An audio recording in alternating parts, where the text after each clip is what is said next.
Bonjour à tous, moi c'est David alias PDLS, prono de la semaine. Je fais cette vidéo de Martigues. Tout d'abord, bienvenue aux nouveaux abonnés qui ont permis de passer la barre des 1650. Bravo, on n'est pas loin des 2000. Hein. Pour ceux qui viennent d'arriver sur cette chaîne, j'ai un objectif pour celle-ci, c'est d'avoir au moins un abonné par pays. Alors, qui sera le spectateur du jour? Petite dédicace à Chérif de Dakar du Sénégal et de Noé du Burkina. Nous avons publié sur les 10 matchs de Ligue 1 lors de la 18e journée. C'était tout simplement hier. Nous avons un bilan moyen de 6 sur 10 et on sort notre épingle du jeu car Devric Pronofoot en a fait 4 sur 10 et Julien Bien 2 sur 10. Bon, alors, oui, j'aime pas trop comparer, mais sur ce coup-là, il est toujours bien de se mettre en avant où on se dit mince, nous avec nos petits 1500 abonnés, voilà, on est capable de faire les choses. Et je veux vous ouvrir les yeux. Et pourvu que ça dure, parce qu'il y a des fois, on va aussi se casser la gueule. Hein. Je viens vous présenter pour un premier essai mes avis sur les 10 rencontres de Liga pour cette 18e journée qui se déroulera le 8, 9, 10, 11 janvier. Allez, on va attaquer par la rencontre du 8 janvier. C'est mieux d'aller dans l'ordre. Celta Vigo est à la 8e place qui reçoit Villarreal dans le top 5 en 5e position du classement. Vigo à domicile, c'est 5 victoires, 3 défaites. Il reste sur 4 succès consécutifs. Et le dernier, c'était contre Huesca. Par contre, ce week-end, ils se sont inclinés sur la pelouse du Real sur le score de 2-0. Cela aurait pu être bien plus lourd que ça. Les sous-marins jeunes, quant à eux, à l'extérieur, c'est moyen avec 2 victoires, 4 nuls de défaite, avec 8 buts marqués pour 10 encaissés. Ils restent sur une victoire à domicile face à Levante. Je pense que les hommes d'Aspas l'emporteront sur le score de 2-1. Ensuite, le lendemain, nous commençons par Séville-Real Sociedad, le premier choc de cette journée. Séville est aux portes de l'Europe avec sa 6e position et surtout, c'est 2 matchs de retard. Avec la trêve, les Sévillans se sont remis en mode victoire à domicile en l'emportant face à Villarreal. Les stats, c'est 4 victoires, 1 nul, 2 défaites, 9 buts marqués pour 5 encaissés. C'est un ratio positif. Alors, la Real Sociedad a été leader pendant 2 ou 3 journées grâce à ses matchs d'avance. Aujourd'hui, elle se trouve en 3e place et ça commence à pêcher. Ils restent sur un nul face à Osasuna, chez eux, ce week-end. Leur bilan à l'extérieur, c'est 5 victoires, 2 nuls, 2 défaites avec 15 buts marqués pour 6 encaissés en 9 matchs. Un match qui me paraît équilibré. Séville reste sur 3 victoires lors des 3 dernières confrontations avec les visiteurs du jour.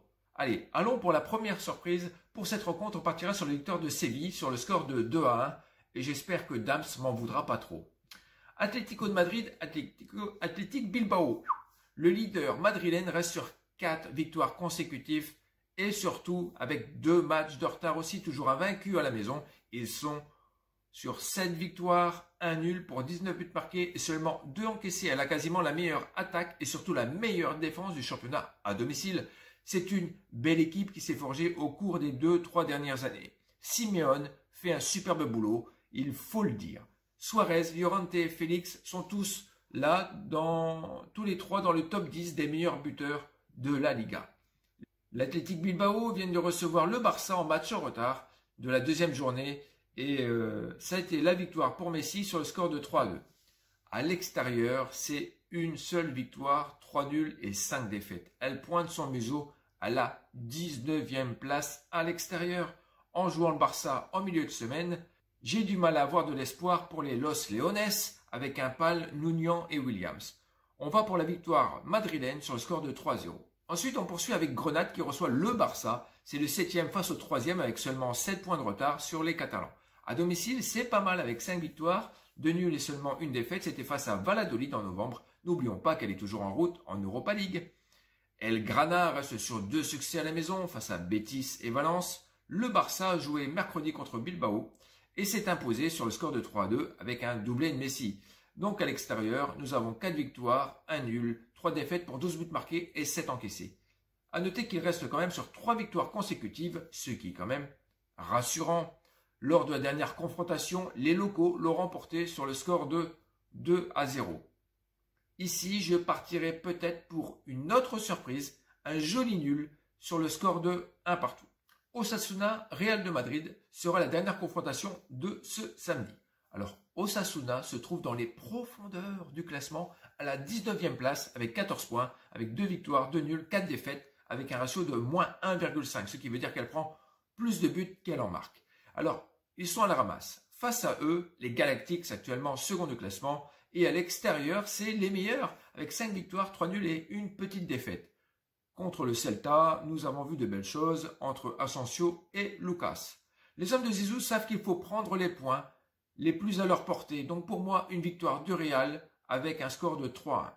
Nous voici dimanche, commençons par Levante et Eibar. C'est le 13e contre le 11e avec seulement un point qui les sépare. Levante à domicile, c'est 3 victoires, 3 nuls, une seule défaite. C'était face au Real et c'est 12 buts marqués pour 9 encaissés. En face, Eibar, c'est 3 victoires, 3 nuls, 2 défaites et 8 marqués pour 10 encaissés. Il reste sur un nul au Camp Nou, voilà. Lors des 4 dernières confrontations, on a eu 3 nuls. Et à la vue de leur performance, un score de parité, un partout, serait le plus juste. Ensuite, les promus Cadix Football Club reçoivent Alaves, un nouveau match de milieu de tableau entre le 10e et le 14e. Cadix à la maison, on a tout simplement les plus mauvais résultats avec une seule victoire, 4 nuls, 4 défaites pour un ratio de -2. Alaves, c'est moyen avec 2 victoires, 2 nuls et 4 défaites à l'extérieur. Ils viennent de s'incliner sur le score de 2-1 face à l'Atlético de Madrid sur leur terrain. Historiquement parlant, lors des 5 dernières confrontations, c'est 3 nuls et une victoire pour chacune des deux équipes. Tout comme le prono précédent, je ne vois pas ces équipes se départager et je partirai vers un 0-0. Et on ne dit pas Cadix, on dit Cadiz. Ensuite, Getafe se déplace à Elche. Un match dans le ventre mou du tableau, c'est le 17e face au 18e. Elche à la maison, c'est une victoire, 5 nuls, 2 défaites. Fidel et Boy, les attaquants, rament sévère. Ils restent sous le même sur 2 nuls consécutifs face au Osasuna et au Real de Madrid à la maison. En face, Getafe s'est incliné sur le score de 1-0 face à l'équipe de Simeone le week-end dernier. Et à l'extérieur, c'est une victoire, 3 nuls, 3 défaites. C'est également compliqué. Ici, un nouveau nul sur le score de 0-0. L'avant-dernière rencontre de cette journée, Valladolid-Valence, une rencontre dans le ventre mou du tableau espagnol. Nous avons Valladolid qui se trouve à la 15e place avec 18 points, tandis que Valence est à la 17e place avec 2 points de retard. À domicile, cela casse pas beaucoup de briques, franchement, avec 2 victoires, 3 nuls, 3 défaites, ils prennent plus de buts qu'ils en marquent. Les locaux restent sur une défaite face au Barça sur le score de 3-0. Le point positif est que lors de la Coupe du Roi, ils l'ont remporté face à Marbella sur le score de 3-2, mais dans le temps extra time avec un doublé de Piano. Valence, lui, après le nul chez lui sur le score de 1 partout face à Cadiz, en milieu de semaine, il semble d'être au même niveau que les locaux avec leurs 2 victoires, 4 nuls et 3 défaites. Ils marquent presque autant qu'ils encaissent. Au regard des confrontations, il y a plus de 15 ans que Valladolid ne l'a pas emporté face à Valence avec le match dans les chaussettes de mercredi contre Cadiz. J'ai bien peur que les deux équipes ne vont pas se départager. Je partirai une nouvelle fois sur un autre match nul sur le score de 1 partout. Nous arrivons à la dernière rencontre de cette journée, le lundi, avec Huesca qui recevra l'équipe du Betis. Huesca est tout bonnement dernière, lanterne rouge de la Liga avec ses 12 points en général. Forcément, à domicile, les résultats sont un peu palos, pour pas dire mauvais, avec une victoire, 4 nuls, 3 défaites, pour 5 buts marqués et 8 encaissés, ce qui veut dire 7 points sur les 24 possibles. Il reste sur un nul face à Levante et une défaite face au Barça récemment. Le Betis, à l'extérieur, c'est pile ou face. Actuellement, ils ont 3 victoires et 6 défaites pour des buts marqués et 20 encaissés. Un ratio de -2. Est-ce le départ de Ben Arfa qui a rendu cette équipe aussi faible? Après avoir perdu à 2 reprises face à Grenade et à Levante, ils ont su s'imposer en Coupe du Roi face à l'équipe de Multivera sur le score de 3-1. C'est bon pour le moral, mais moins pour le physique avec un Tello ou un Canales qui retrouvent du rythme. Je tenterai quand même la victoire du Betis à l'extérieur sur le score de 2-0. Voilà, en attendant tes premiers commentaires sur la chaîne. Si la vidéo vous a plu, alors bombardez de pouces bleus, bordel. Ça m'aide vraiment et dans le référencement, vous savez comment ça marche. Alors, vous pouvez également vous abonner si ça vous le dit. Et surtout, c'est toujours gratuit. Je vous donne rendez-vous rapidement pour une rencontre dimanche pour essayer de faire remonter la BK qui s'élève qu'à 705 € aujourd'hui et avec une mini FAQ. D'ici là, prends soin de toi. Bon week-end. Bye.